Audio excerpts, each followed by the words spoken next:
السلام علیکم۔ سعودی عرب میں ایک ہفتے کے دوران اقامہ لیبر اور بارڈر قوانین کی خلاف ورزیوں کے حوالے سے بڑی کارروائی سامنے آئی ہے۔ سعودی وزارت داخلہ کے مطابق ایک ہفتے میں تقریباً 22,931 خلاف ورزیاں ریکارڈ کی گئی ہیں، جو ملک بھر میں جاری سخت مہم کا حصہ ہیں۔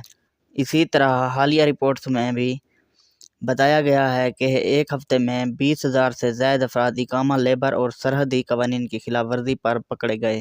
خلاف ورزیوں کی اقسام: اقامہ رہائشی اجازت نامہ کی خلاف ورزیاں، لیبر قوانین کی خلاف ورزیاں، غیر قانونی بارڈر کراسنگ۔ ہزاروں افراد کو گرفتار کیا گیا، بڑی تعداد میں ڈیپورٹ ملک بدر کیا گیا۔ کچھ افراد کو سفارت خانوں سے رابطہ کر کے واپسی کی ہدایت دی گئی۔ سعودی حکومت نے واضح کیا ہے کہ غیر قانونی افراد کو پناہ دینا، نوکری دینا یا مدد کرنا جرم ہے۔ اس پر قید، جرمانہ 50,000 ریال تک اور ڈیپورٹیشن ہو سکتی ہے۔ اہم بات: یہ کارروائیاں اس بات کی نشاندہی کرتی ہیں کہ سعودی عرب میں قوانین پر سختی سے عمل درآمد ہو رہا ہے، اس لیے تمام غیر ملکیوں کو چاہیے کہ اپنے اقامہ اور ویزے کو مکمل طور پر درست رکھیں۔ اگر آج کی ویڈیو اچھی لگی ہو تو میری ویڈیو کو لائک کر دیں، اور چینل پر نئے ہیں تو چینل کو سبسکرائب کرنا مت بھولیے۔ بہت شکریہ۔